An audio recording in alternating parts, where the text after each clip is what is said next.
Hello everybody, welcome to my channel. I wanted to do a video about how I came from a conservative, dogmatic, religious, evangelical background to becoming an atheist to whatever I am now. And I heard from a lot of you all that you would love to hear my sort of deconstruction story of how I left my religion and how I came into what I really term my philosophy. I don't even like to say the word spirituality because I feel that it's been so co-opted by, well, I won't even go into it, but you all had such a strong reaction to me suggesting that I share my story. So here it is. And I probably will chop it up into two videos because it's probably going to be really long. And just a little disclaimer at the beginning. There is some talk of abuse, sexual abuse, and some suicidal ideation, suicidal thoughts. So, trigger warning for that. Also, please do not message me with your thoughts about why I left my religion. If you listen very closely, you will find that why I left is because my life was calling me to something more and not because I experienced something bad or that I didn't experience the love of God, because I did. So, or God is however you want to call it. So, anyway, those are my two disclaimers, and I would love for you to travel along with me as I share my story of what I've been through and how I came through it and what I believe and what I experience now. First of all, I want to share, before I get into sort of my childhood, I want to share my very first memory, since we're kind of getting into this esoteric, maybe it won't be a lot of this, but some kind of more spiritual or mystical experiences. My very first memory that I actually remember is lying down in bed and being very confused and frustrated because I was stuck in my body and I couldn't walk on the ceiling. I couldn't hang out in on the ceiling.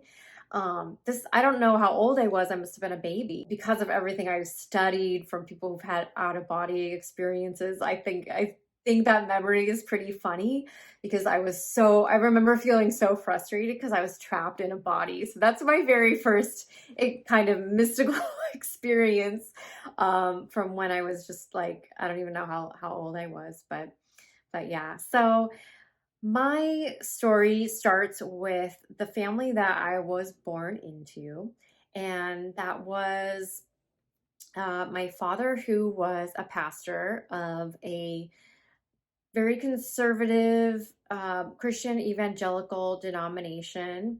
It was kind of similar to Baptist. So if you can kind of imagine, very dogmatic. They had rules like you shouldn't play cards or you shouldn't dance. Of course, no drinking, like things like that. And my brother, who was 2 years older than me, my mother, who had various jobs, was always sort of working outside the home. She ended up being taking care of developmentally handicapped people for a long part of our time. But in general, our household was very dogmatic in a lot of ways.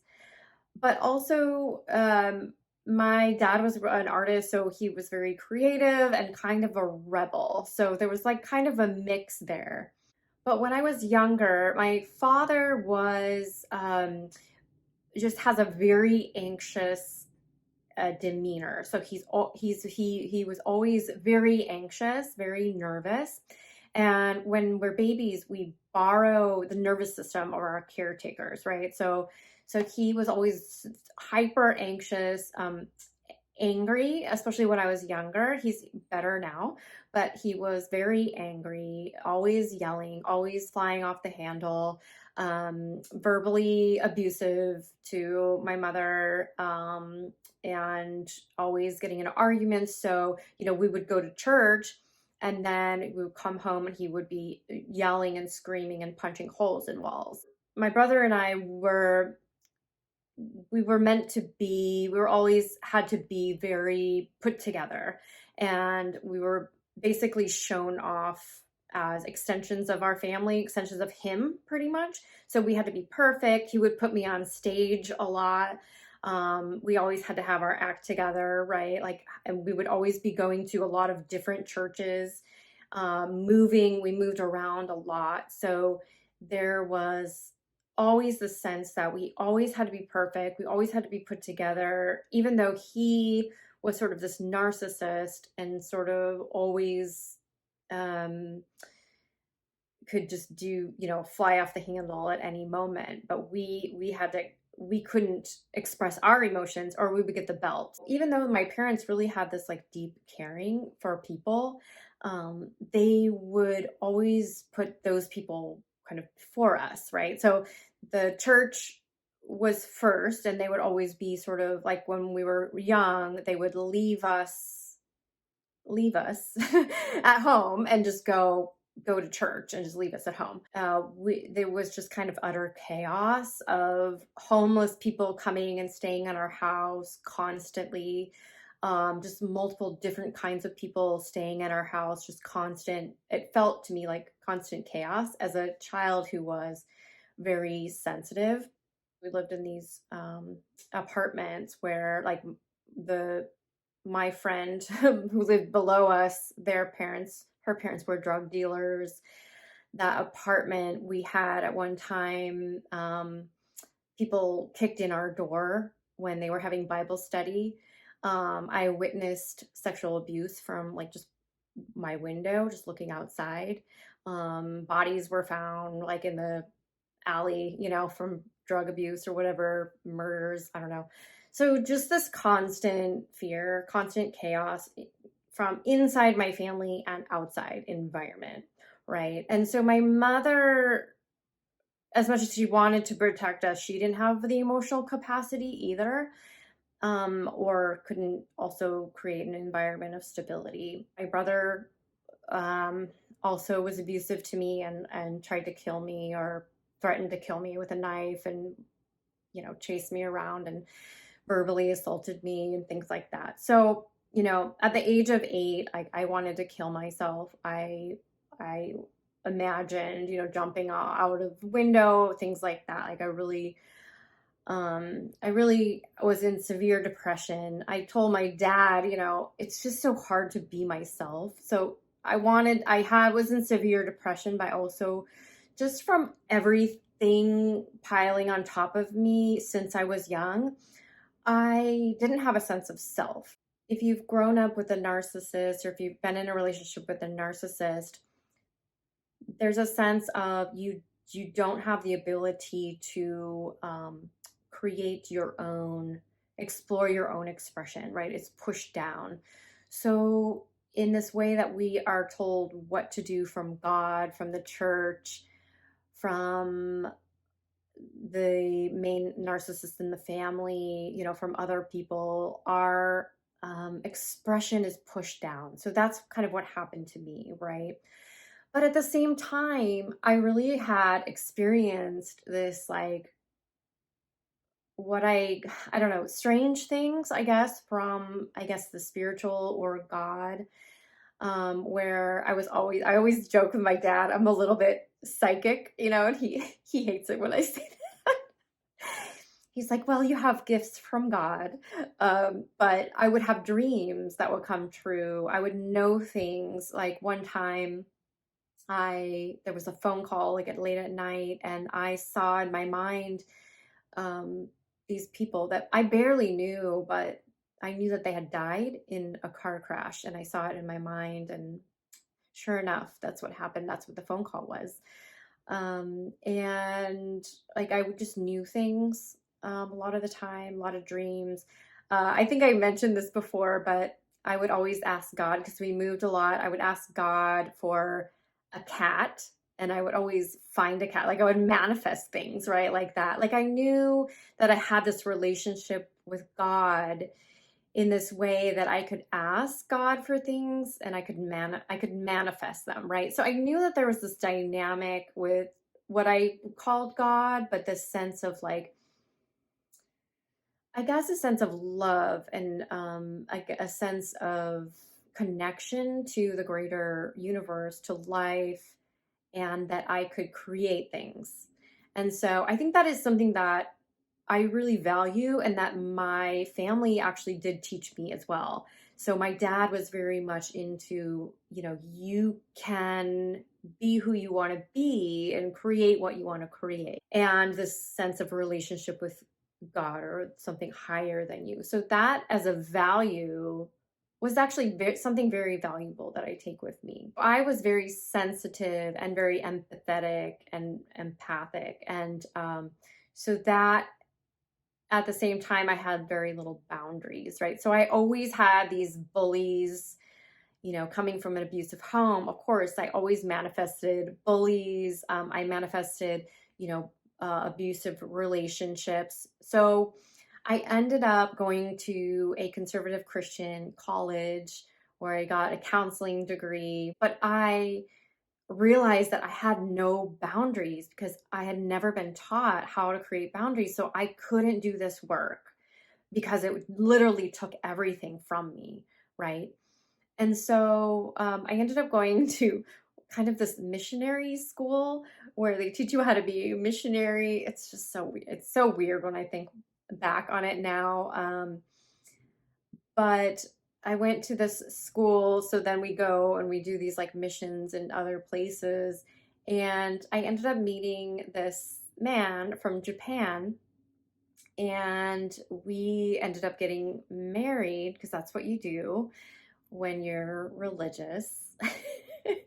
And we got married very quickly, and he turned out to be abusive, and we ended up living in LA, and we were in this kind of weird church. It was more charismatic, meaning it was kind of like open to like speaking in tongues and more open, but in the same time, it was almost like a cult. Again, this kind of theme of controlling comes into my life. So I had this controlling relationship. I was in this controlling church. I ended up working for the church. So in this church, there was sort of the sense of that you couldn't say anything bad about the pastors.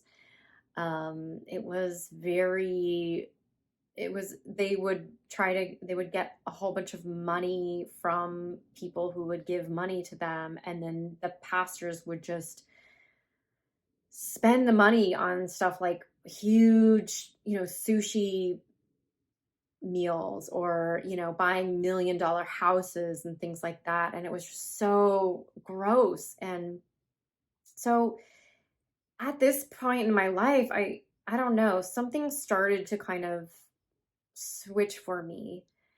And what ended up happening was really strange. And so here's where things start to get weird. I had this dream, and it's kind of hard to explain, but when later in my life I started studying near death experiences, it was actually very similar to that.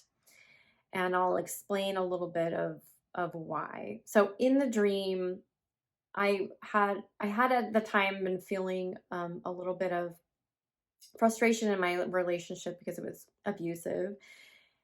And so in the dream, I saw Jesus. And Jesus was sitting on the porch of sort of our pastor mentor mentor's house and playing a guitar. So I saw Jesus, and he came over to me.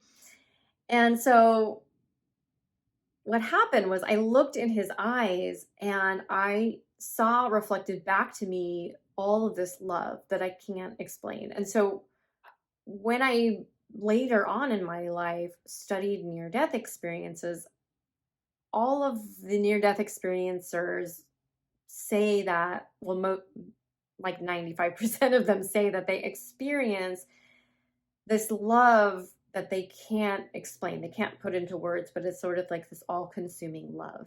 That is what I experienced in his eyes looking back at me. And I think just because I was in this religious place, it was this icon of this archetype of Jesus. And some other things happened and I was like, no, I was like, Jesus, I want to go with you. You know, I don't want to be here, which is what a lot of near death experiencers say too. And he said, no, you have to stay here and help people. This is very Southern California. He drove off like on his skateboard down the road. So it wasn't a near death experience, but it was a dream. And when I woke up, I I couldn't stop crying for 3 days. I was so profoundly moved by this experience and the love that I experienced. I couldn't explain it. I'd never experienced this, and it was almost like Jesus had, like, I had seen in his eyes myself, like my true potential, my true self. It's I find it really funny that after this experience is when everything started to happen for me to start leaving the church and my religion.